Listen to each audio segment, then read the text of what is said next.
Hello friends, welcome back to this channel. दोस्तों, इस video में हम लोग बात करेंगे सुज़लॉन एनर्जी लिमिटेड के लिए। एक बहुत ही बढ़िया खबर है, तुलसी टांटी जी की तरफ से बताई गई है और इसके ऊपर हम चर्चा करेंगे। दिल की बात बोल दी है तुलसी टांटी जी ने, वही हम डिस्कस करेंगे। लेकिन उससे पहले आप लोगों से रिक्वेस्ट करना चाहूँगा, अगर आप इस प्लेटफॉर्म को फर्स्ट टाइम देख रहे हैं, मेक श्योर कि सब्सक्राइब करके बेल आइकन को हिट कर लीजिए, ताकि दोस्तों आपको कोई भी वीडियो की नोटिफिकेशन मिस ना हो। और दूसरी रिक्वेस्ट कि अगर आपको डीमेट या ट्रेडिंग अकाउंट ओपन कराना है, डिस्क्रिप्शन बॉक्स में लिंक दिया गया है। आइए खबर को समझते हैं। लेकिन उससे पहले दोस्तों, सुज़लॉन एनर्जी लिमिटेड का शेयर लास्ट ट्रेडिंग सेशन में अगर आप देखें तो 11.00 पे ओपन हुआ, 10.95 का लो और 11.45 का हाई बनाया। 7,14,28,411 टोटल क्वांटिटीज़ की ट्रेडिंग करी गई। 11.00 के ऊपर बंद हुआ। करस्पॉन्डिंग मार्केट कैप एक कंपनी की 10,139 करोड़ रुपए। सुज़लॉन एनर्जी लिमिटेड का 52 वीक लो 4.55 का है और हाई है दोस्तों 13.10 का। तुलसी टांटी, जैसा कि आपको पता है इनके बारे में मैं ज़्यादा डिस्कस नहीं करूँगा, सीधे इन्होंने जो बोला है उसी के ऊपर डिस्कस करेंगे। टाइम कम है अपने पास।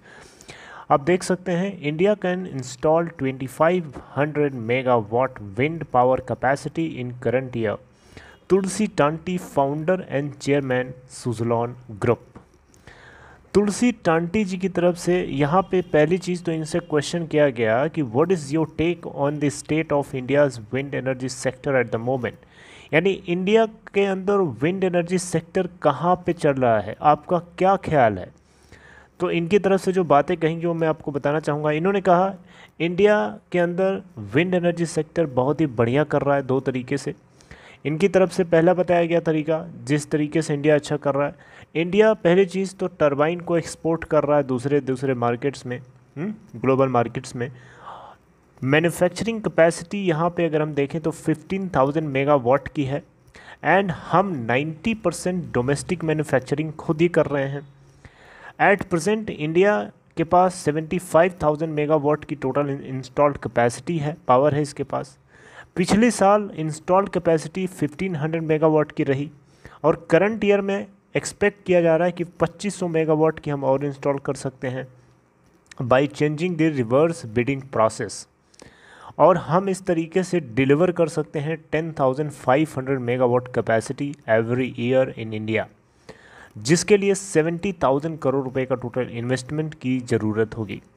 फिर इनसे क्वेश्चन किया गया कि कौन कौन से आपको स्टेप्स लगते हैं जो भारत सरकार को लेने चाहिए इस सेक्टर को बूस्ट करने के लिए।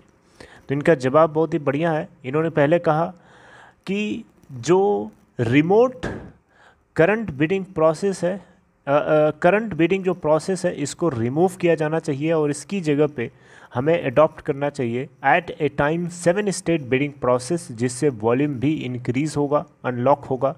और दूसरी चीज़ कि यहाँ पे पीएलआई स्कीम जो है, यानी प्रोडक्शन लिंक्ड इंसेंटिव स्कीम जो है, यहाँ पे 3 मेगावाट या उससे ज़्यादा कैपेसिटी वाले टरबाइन जनरेटर्स के लिए यहाँ पे लागू कर दिया जाना चाहिए, राइट। ताकि जो न्यू सप्लाई चेन है उसको उसकी मैन्युफैक्चरिंग के लिए सेटअप किया जा सके, डेवलपमेंट के लिए सेटअप किया जा सके, ताकि कॉस्ट ऑफ एनर्जी को और ब्रिंग डाउन किया जा सके, यानी और उसको नीचे किया जा सके। और जीएसटी के ऊपर भी इन्होंने टिप्पणी कर डाली। जीएसटी के लिए इन्होंने कहा 5% जो है गुड्स एंड सर्विस टैक्स होना चाहिए, यानी जीएसटी 5% होना चाहिए and that must be required on sale of electricity. अगर हम प्रेजेंटली देखें दोस्तों तो there is no GST on wind energy being sold to state electricity board, यानी स्टेट इलेक्ट्रिसिटी बोर्ड्स को जब विंड एनर्जी बेची जाती है तो इस पर कोई जीएसटी नहीं है, लिखा गया है यहाँ पे। लेकिन यहाँ पे इन्होंने बताया कि whatever the GST we are paying on our purchase is 100% of our cost and hence product is becoming expensive. यहाँ पे इन्होंने कहा कि जीएसटी के ऊपर जो है जो विंड एनर्जी की जो परचेजिंग करनी पड़ती है इनको, उसके ऊपर जो टैक्स देना पड़ रहा है वो बहुत ही महंगा है, उसको 5% तक कर देना चाहिए यहाँ पे। और यहाँ पे फर्दर इन्होंने कहा कि रिन्यूएबल परचेज ऑब्लिगेशंस होने चाहिए स्टेट और जितने भी अदर टेरिटरीज़ हैं इंडिया के अंदर, और ये मैंडेटरी कर देना चाहिए हर स्टेट को, और स्टेट्स को भी सामने आना चाहिए यहाँ पे with a captive power policy to supply power to industries at low cost. यहाँ पे इनकी तरफ से बताया गया कि स्टेट्स को भी सामने आना चाहिए ताकि इससे बढ़ावा मिल सके पावर सप्लाई को लो कॉस्ट पे बनाए रखने के लिए उनको एक एग्रीमेंट करना चाहिए आके प्रॉपरली। तो यहाँ पे ग्रीन हाइड्रोजन को लेकर इनसे क्वेश्चन किया गया कि जहाँ एक तरफ ग्रीन हाइड्रोजन की तरफ दुनिया का फोकस जा रहा है, इंडिया का भी एग्रेसिव इसके ऊपर फोकस है, तो आपको लगता है कि विंड एनर्जी सेक्टर यहाँ पे ग्रीन हाइड्रोजन से कॉम्पीट कर पाएगा? तो इनका जवाब बड़ा दिलचस्प है, बड़ा चालाकी से जवाब दिया इन्होंने कहा कि ग्रीन हाइड्रोजन को प्रोड्यूस करने के लिए इलेक्ट्रोलाइजर्स की ज़रूरत है और इलेक्ट्रोलाइजर्स को इलेक्ट्रिसिटी चाहिए, इलेक्ट्रोलाइजर्स को हाई पीएलएफ कैपेसिटी यूटिलाइजेशन चाहिए और सोलर का जो पीएलएफ नंबर है वो 30% के आसपास का है, राइट, उससे भी कम का है। वहीं विंड एनर्जी की तरफ से जो पीएलएफ है वो 42% का है और दोनों को मिला करके अगर हम देखें wind and solar energy hybrid, तो उस केस में पीएलएफ 60% चला जाता है, राइट। तो इसलिए कैपिटल एक्सपेंडिचर के यूटिलाइजेशन का प्रॉपर तरीके से इन्वेस्टमेंट किया जाए तो यहाँ पे हमें हाइब्रिड को ऑप्ट करना चाहिए जिसमें 70% विंड होना चाहिए और 30% सोलर होना चाहिए, ऐसा यहाँ पे इनकी तरफ से बताया गया। ऑब्वियसली अच्छी बात है, विंड को इन्होंने 70% दिया है और 30% दिया हुआ है सोलर को, जिससे कि पीएलएफ हाई मेंटेन रहे और पीएलएफ हाई होगा तो उससे हम ज़्यादा से ज़्यादा ग्रीन हाइड्रोजन को प्रोड्यूस कर पाएंगे। तो इन्होंने इनडायरेक्टली यही कहा कि ग्रीन हाइड्रोजन ठीक है, अच्छी बात है, बहुत बढ़िया है, लेकिन ग्रीन हाइड्रोजन पैदा तो होगी इलेक्ट्रिसिटी से ही ना, और उसके लिए इलेक्ट्रिसिटी की ज़रूरत पूरा करेगा विंड एनर्जी सेक्टर और सोलर। विंड एनर्जी उसमें हाई पीएलएफ के साथ है तो विंड एनर्जी की अहमियत ज़्यादा है सोलर से भी, इसलिए विंड को ऑब्वियसली यार सीधी सी बात है।